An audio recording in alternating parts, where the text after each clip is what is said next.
Good afternoon, everybody, and thank you for joining us again for another rendition of the B&H virtual event space. I am very happy to be joined today here by Autumn Schrock. She is going to be bringing us a great class on leveling up your astrophotography. I want to give a huge shout out and thanks to Sony for going ahead and sponsoring this event. Without much further ado, Autumn, the floor is yours. Take it away. All right. Hey, everyone. Again, my name is Autumn. I'm so excited to be here. I'm a professional travel and landscape photographer.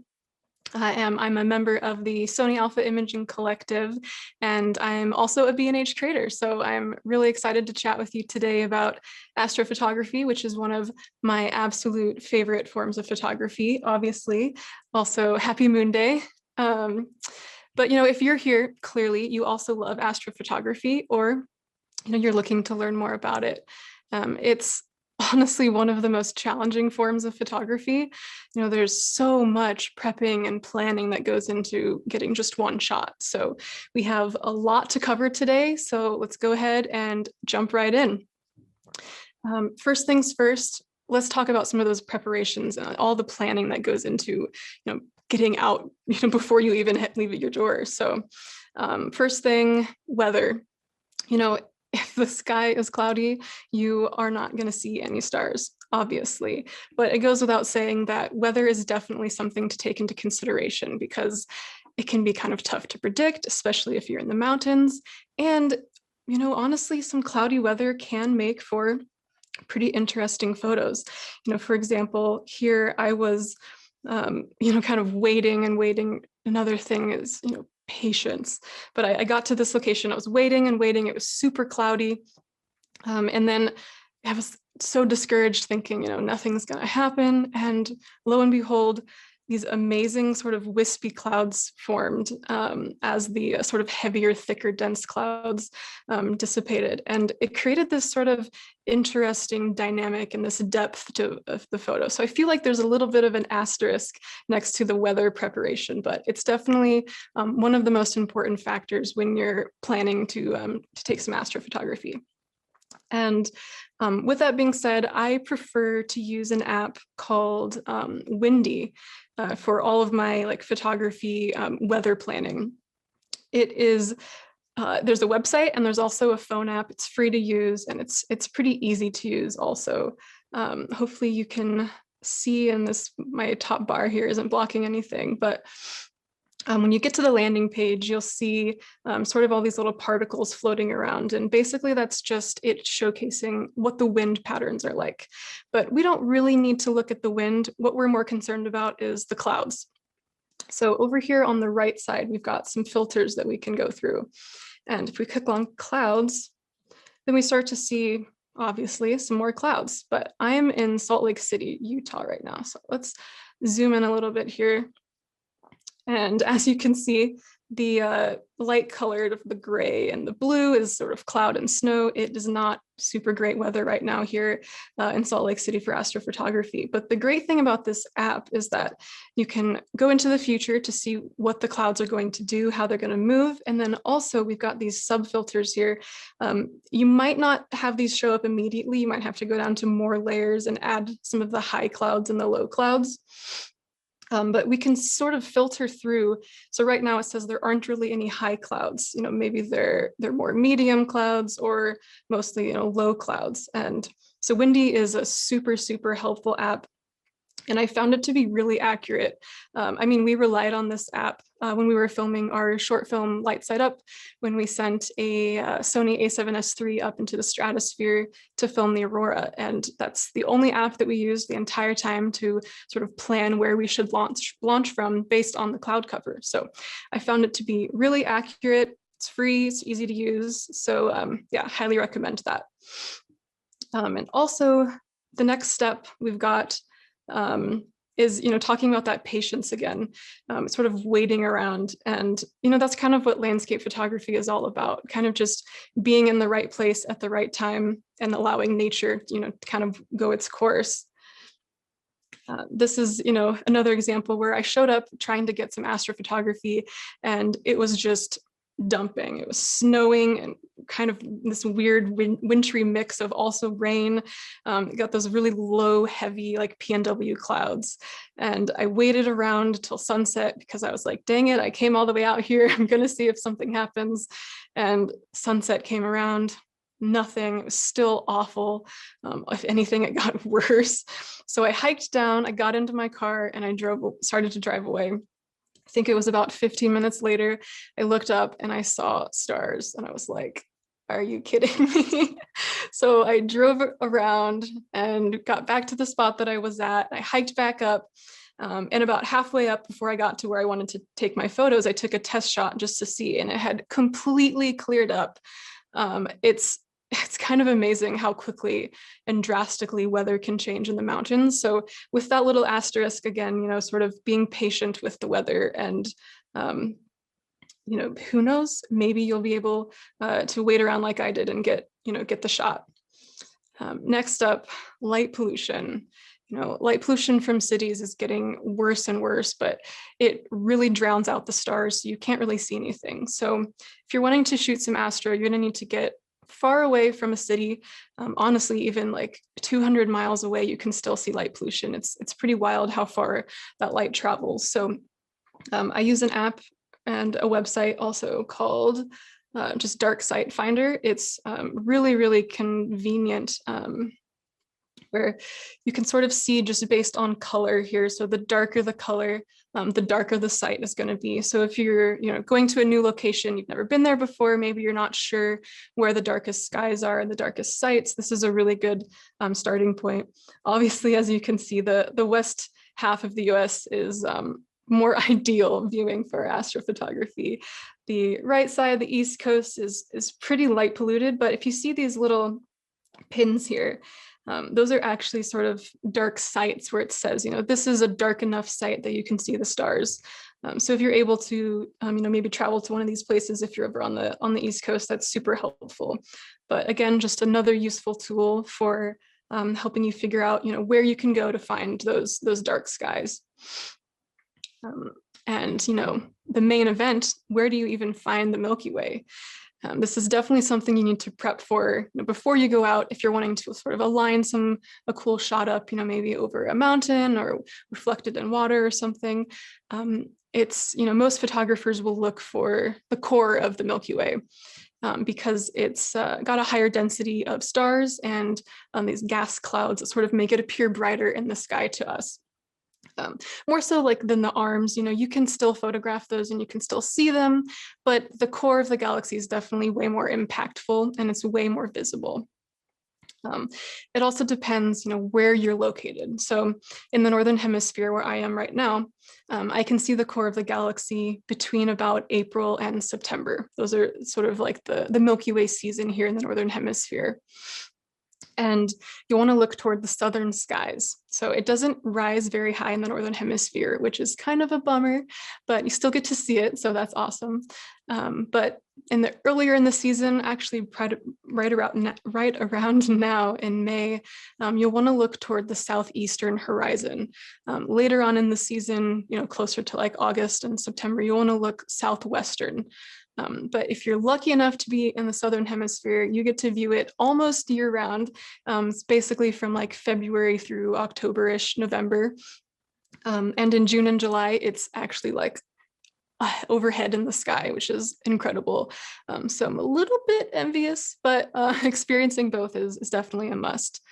But I mean, the great thing about shooting the Milky Way is that it's super predictable. You know exactly where it's going to be at any given moment, any day, any time, because we have these amazing tools at our disposal now that we have, the internet.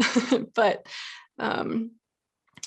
if you're trying to photograph celestial objects like meteor showers or maybe the aurora in particular, it's really hard to predict where they're going to be. It's hard to compose a shot, if you've got it set up here and then the aurora is happening behind you and it's like, well, what are you going to do, I guess? But with the Milky Way, we're able to pinpoint exactly where it's going to be and when, and that makes astrophotography way, way easier. So I use an app called PhotoPills. It's only available on devices, so you can't look at it on a desktop, but it's about $10 or $15, I think, in the App Store, which kind of seems like a lot for an app, but the amount of features that it allows photographers is pretty incredible. So really, really quickly, I'll walk us through a little bit of how you can go ahead and find the Milky Way through PhotoPills. So hopefully you can see my screen here. And when you first open it up, you'll get to the sort of menu page where you've got a lot of options. But for now, we're talking about the preparation and the planning stages. So we're going to hit the planner in the top left. And right now, I've just got a pin dropped here. The red pin is my location. So I'm not here right now, although I wish I was. But at Mount Rainier National Park, which is one of my favorite places to shoot the Milky Way, you'll notice that we've got all of these lines, these colored lines, and it can be a little bit confusing, but if you download the app, it comes with like a full guide, and they've got YouTube tutorials that can go way more in depth than what I'm about to do. But so that we've got this red orangish line and then a dark blue line on the left side. Those represent moonset and sunset. And then on the right side, we've got the yellow line and the light blue line, and those represent sunrise and moonrise. And then it's kind of hard to see, but lower down, we've got a dark gray line and then a light gray line that goes right over the word sunrise. That is where the Milky Way core will rise, and the darker line is where it will set. So right now we can see I have at the bottom, there's a date. It says Monday. This is today's date. You can see now that if I scrub through this, we see these little dots appear. And those dots, the little arch, represents the Milky Way. And as you see these bigger dots toward the bottom, that represents the core of the galaxy, so where it's brighter. We can see now if I'm wanting to line the Milky Way up over the mountain, it's not going to happen right now because it's a little bit too far southeast at the horizon. So what we'll do is click on the bottom where it says time. We can choose a custom time. I don't know, let's do something like later in the season, maybe August 7th, sure. Oh, look at that. Not bad. So now you can see those lines a little bit more prominently. But now let's say if I want to photograph the Milky Way over the mountain, I can line this up right here, bring that white line right over the top of it. And at the very bottom, you'll see it says 0027, which stands for 12, basically 12:30 a.m. So I know if I'm at that red pin at 12:30 p.m. or a.m., I'm going to be able to capture the Milky Way over the mountain, which is awesome. So this is a really helpful planning tool. It's got an enormous amount of features that honestly, I don't even know all of them. But I highly recommend downloading it, using it. There are a few other apps out there, but I've found that I find PhotoPills just to be the best. I don't know, it has the most features, I feel like, and it's once you know how to use it and you work with it a little bit more, it's more intuitive, and yeah, it's fun to use. And last but certainly not least is thinking about the moon phase before you head out. The moon is really bright, and just like cities, it can drown out the stars, which is a bummer, obviously, because I love the moon, but it's got its time and its place when you're shooting astrophotography. But a lot of photographers will tell you to only shoot around a new moon. And while that's completely fine advice, I feel like the moon can really bring a certain aspect to your photos that without it, I don't know, they can be kind of bland. So let's back up here. The moon can illuminate your foreground to sort of bring out some of that, the details and the textures of the nature. Whereas if it was just new moon, there's no light, think about how dark it is. If you're in a dark site with no moon, and it's really hard for the camera to sort of pick up some of those details and textures. So I find maybe around quarter moon to new moon in that sort of section is the sweet spot for astrophotography.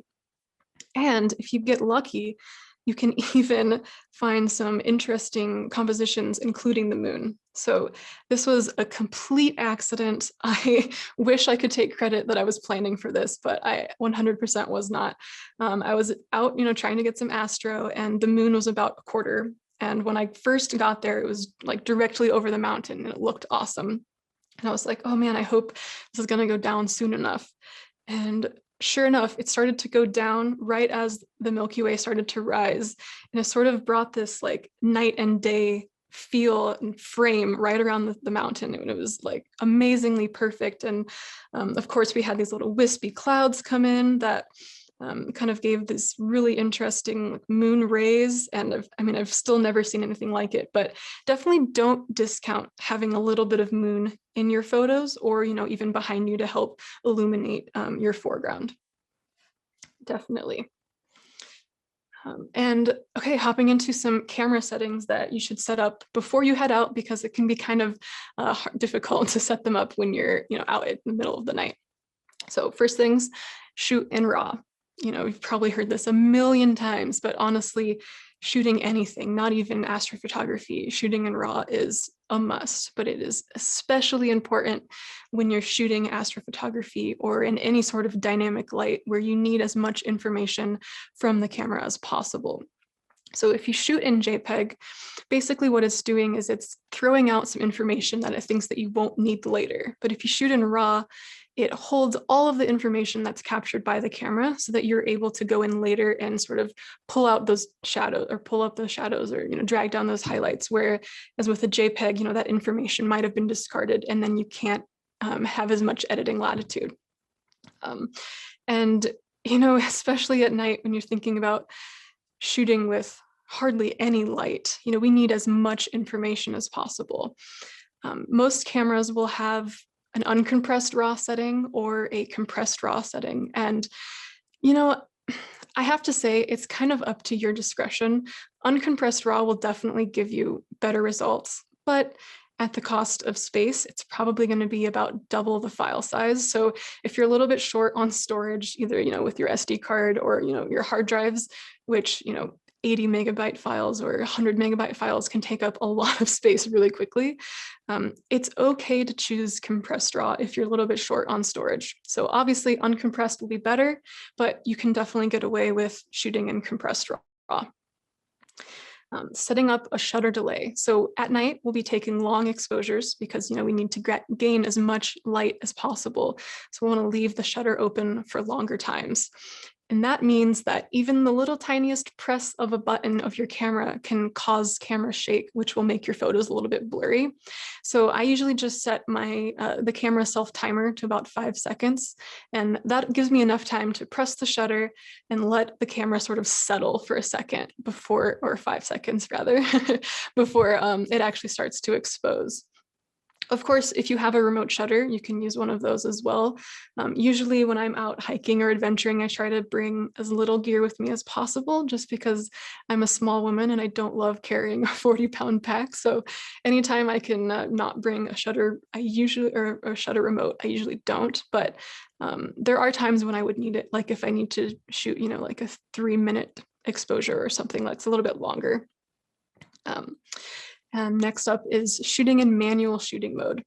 So most, Sony cameras have it at the dial at the very top with the M. And that basically just means that we're not going to be shooting in auto. We need to choose everything ourselves. So having full control over the aperture, the shutter, the ISO, and also, the white balance. And basically it doesn't matter necessarily what camera you're using, as long as you're able to have that manual shooting mode setting set.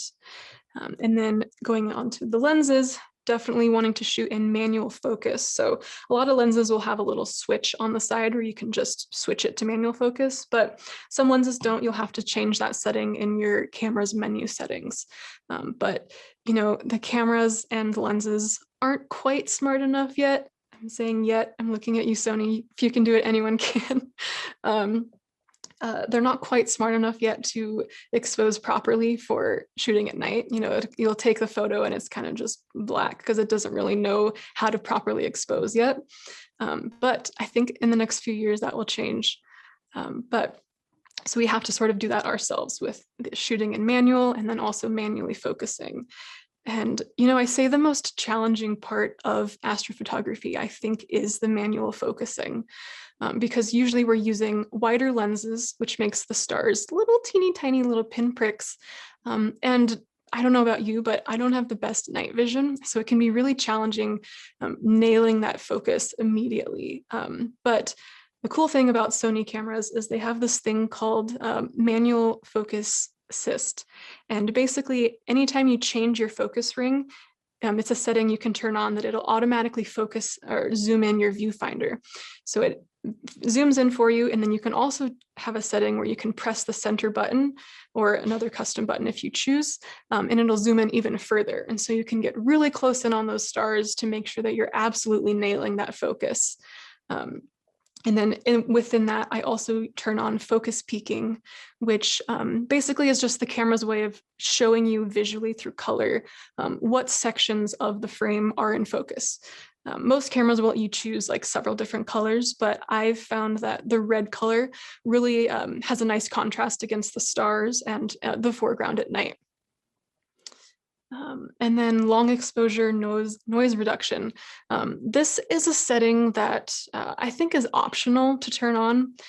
Basically, if you've ever taken a long exposure, say it's about 10 seconds, and then the back of your camera says processing for like another 10 seconds, what it's doing is it's taking a second exposure that's just black to help aid in removing hot pixels. And if you've ever taken an astro photo and you put it into your Lightroom or Photoshop and you see a bunch of different colored pixels everywhere, those are called hot pixels. And don't worry, there's nothing wrong with your camera. It's not broken.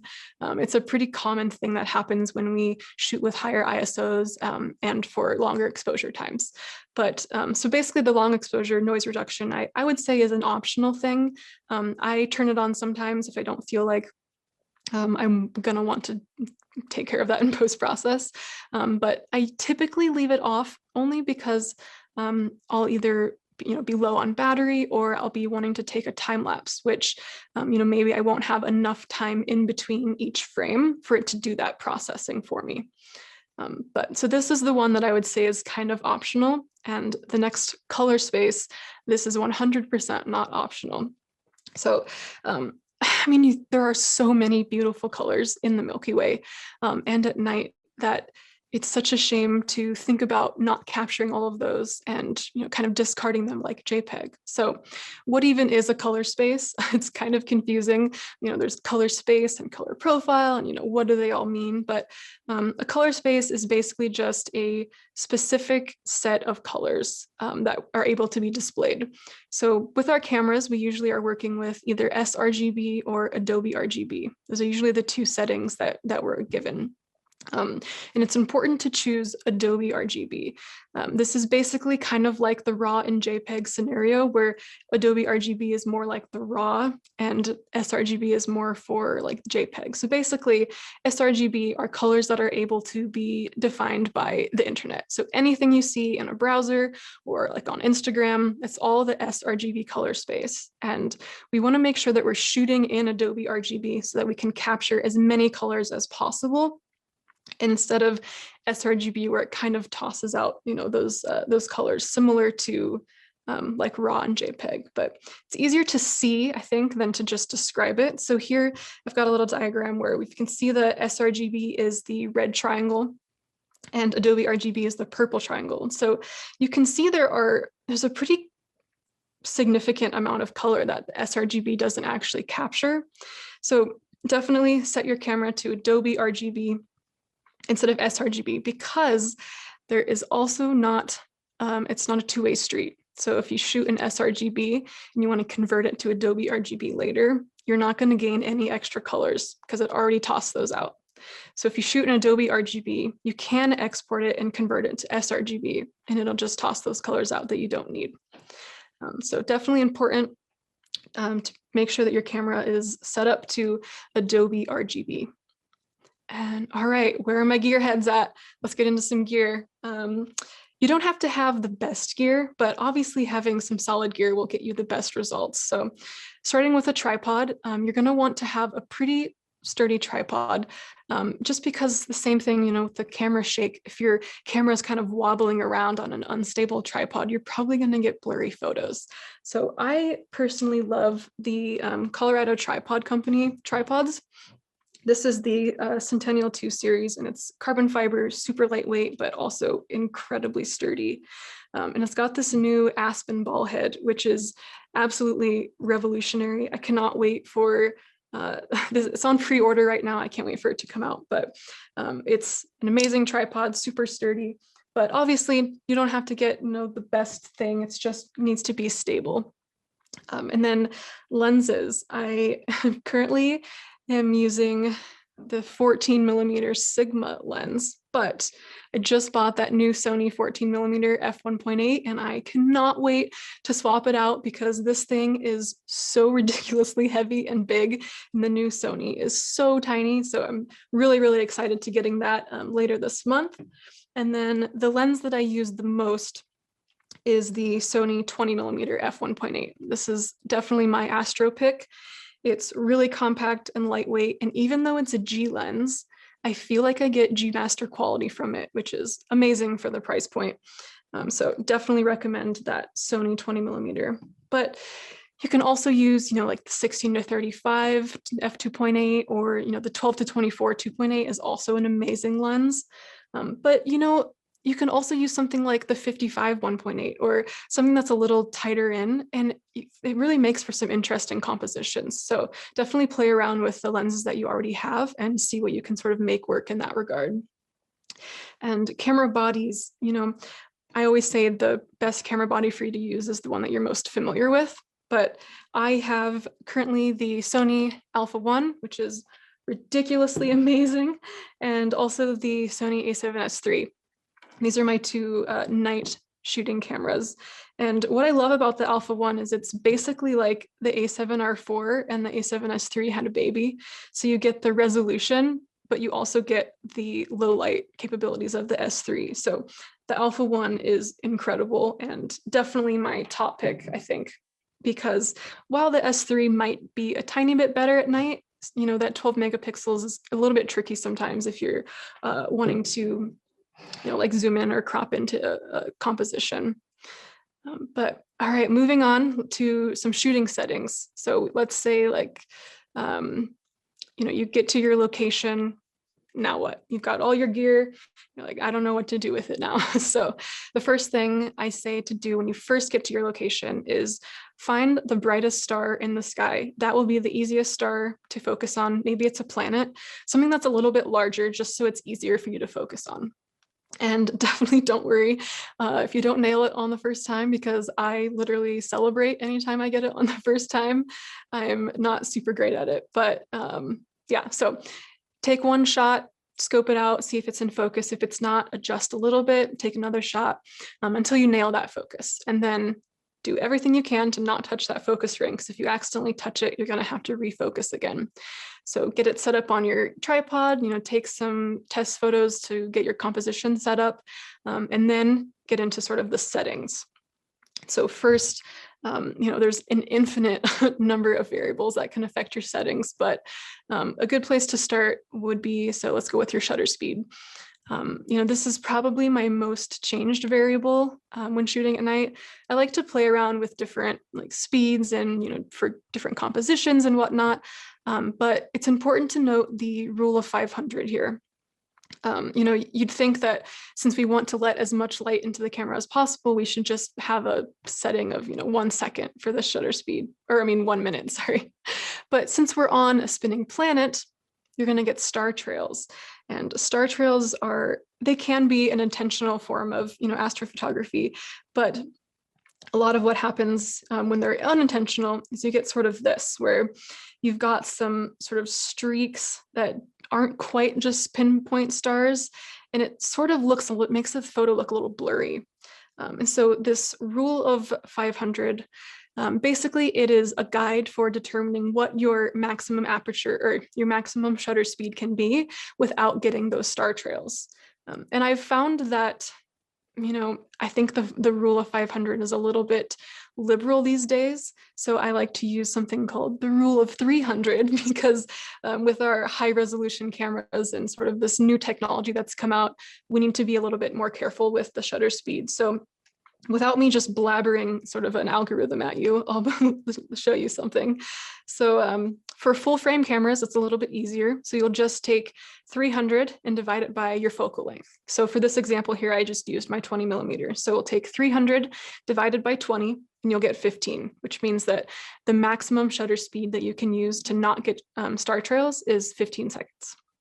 If you have a crop sensor, you have an extra step to do. You have to figure out what the crop factor of your camera is. A lot of the times they're, 1.3, 1.5, but I used 1.5 for this example. So you'll take your focal length, so 20, you multiply it times 1.5, so you'll get 30. That's your equivalent focal length. So then you'll take 300 divided by that equivalent, which is 30, you'll get 10 seconds. So if you're shooting on a crop sensor with the same lens, you will actually have to be a little bit careful and only go down to 10 seconds for your shutter speed.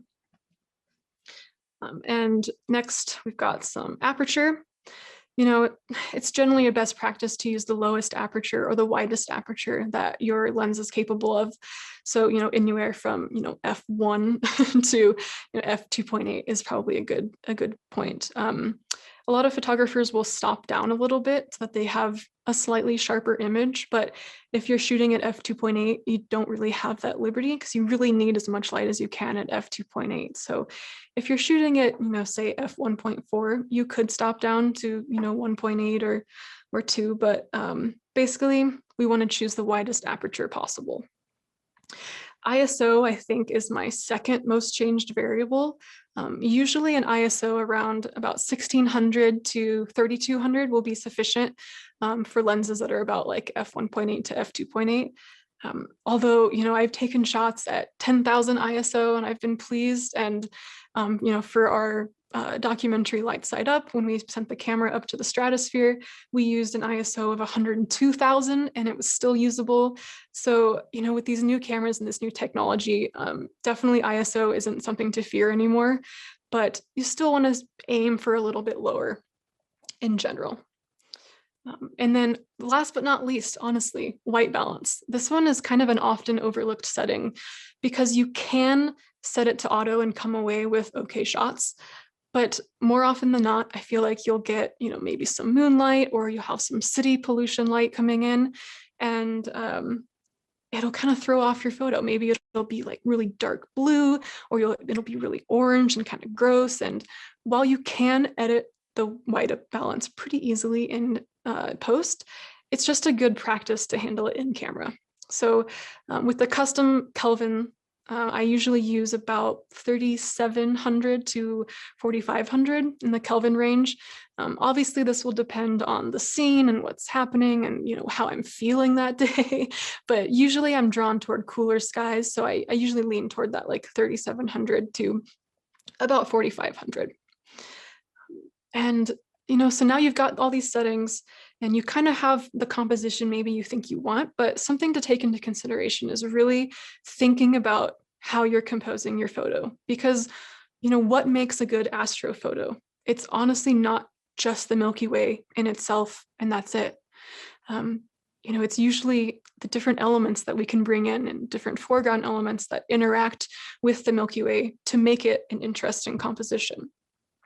So let's take a look through some different compositions here. I like to play with a lot of light. So, using cars to sort of draw your eye through the photo using sort of leading lines. And while this would have been, I think, a completely awesome photo without the start or the car trails, it definitely adds something. You can see more of the color of the pop of the foreground. It's a little bit more visually interesting that might make the viewer spend a little bit more time inspecting it. And then same here with this, we've got this nice leading line of, the car going down the road, which leads you over to the mountain and then up through the Milky Way. And so another huge piece of composition is sort of leading your viewer through your photo.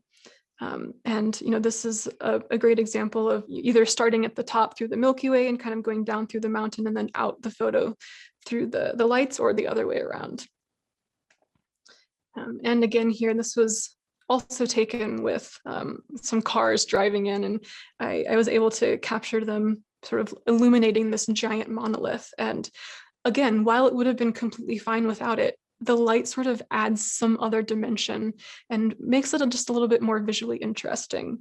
And again, you know, sort of having an element in your foreground that interacts with the Milky Way behind it. So it's perfectly fine, you know, to have the Milky Way sort of above the foreground, but it really, really takes your photos to the next level when you have that sort of foreground element interacting with the actual Milky Way. And then we go into sort of spanning time. You know, this isn't probably necessarily your typical astrophotography photo, but we're showing a passing of time, you know, of the solar eclipse happening. And the same thing can go with maybe star trails. So if you do it intentionally, where, you know, you point your camera toward the North Star and you can get those sort of circles that wrap around your photo, you're showing this passing of time. And that's definitely another interesting compositional element that you can bring into your astrophotography.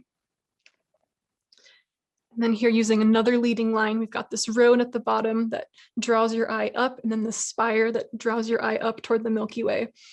This is an example of a blend. So I took the foreground photo right around blue hour, and then the Milky Way photo at night, obviously, and combined those. And something you can see is that you just get a lot more detail in that foreground. It's a little bit lighter. It's a little bit more visually compelling. And again, coming back to that first photo I shared with the clouds, you know, adding sort of different dimensions and depth into the photo. So we've got, you know, the mountain, and then we've got these really interesting sort of like wispy clouds. And then behind that, the stars and a little bit of the Milky Way.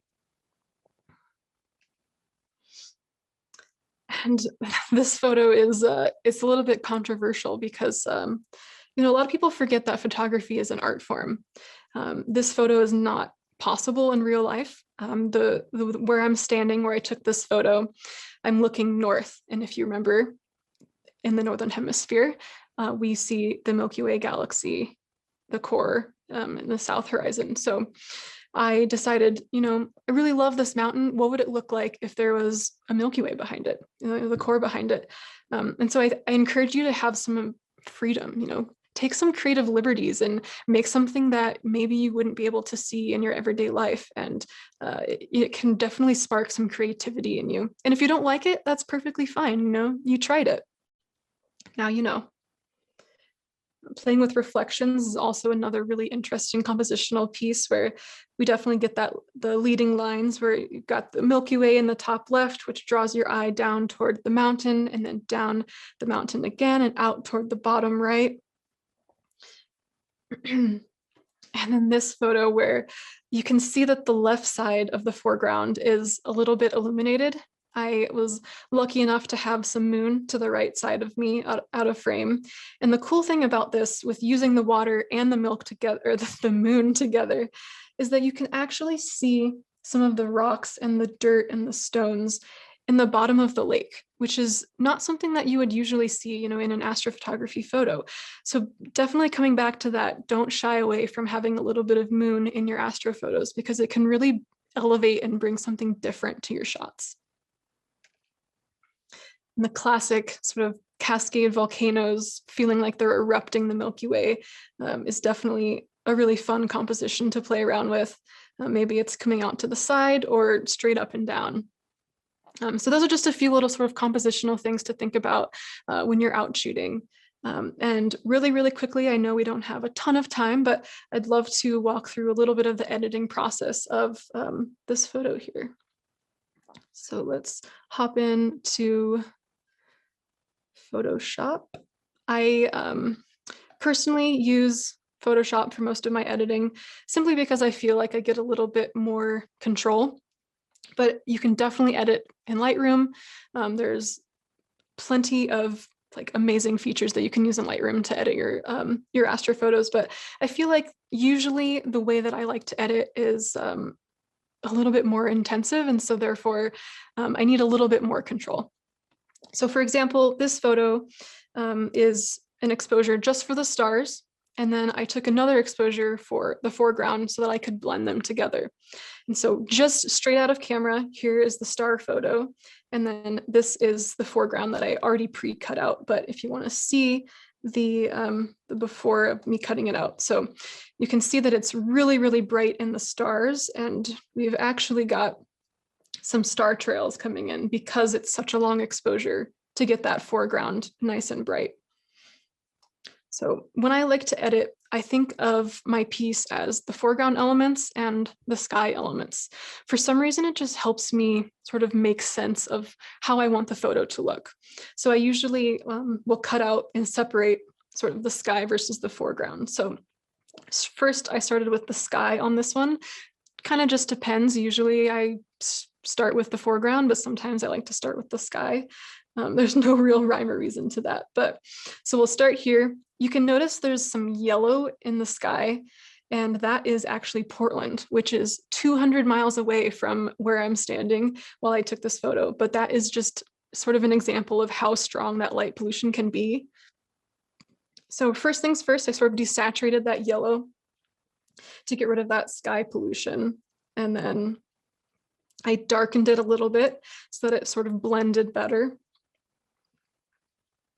And then I added some brightness, some contrast a little bit, darkened and brought out some of the contrast in the Milky Way, so it's a little bit more visible, a little bit more a harsher sort of contrast here. We're really darkening the blacks and brightening up those whites. A little bit of color balance. I thought that the sky could be a little bit more blue, and so I kind of played around with different colors. You can see here I went a little bit more blue, and then more significant sort of contrast. I like when I edit, so I should say that I originally went to college for painting. And so I kind of edit in a similar style to painting, where I sort of build on certain layers and add different things and selectively, and I'll cover up things that I did before. And it's sort of a unique editing style, I think, but I found that it works for me. So definitely play around with your edits and find sort of the style that works for you. But again, I thought that little patch where the sort of city pollution was happening, I thought that it could be darkened even further. And then I added a little bit more darkness to bring out that Milky Way core, add a little bit of color to it, and really start to brighten up those star density and the gas clouds so that it really pops out. And then this was kind of a big one.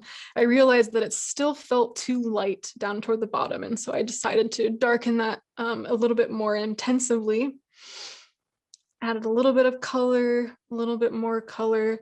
I liked the sort of fade to black at the top because, you know, if you've looked up toward the sky, it's really dark even when you've got the light pollution sort of down low. And then I added another sort of brightness contrast layer. A little bit of color, a little bit of purple hues, a little bit more contrast, color.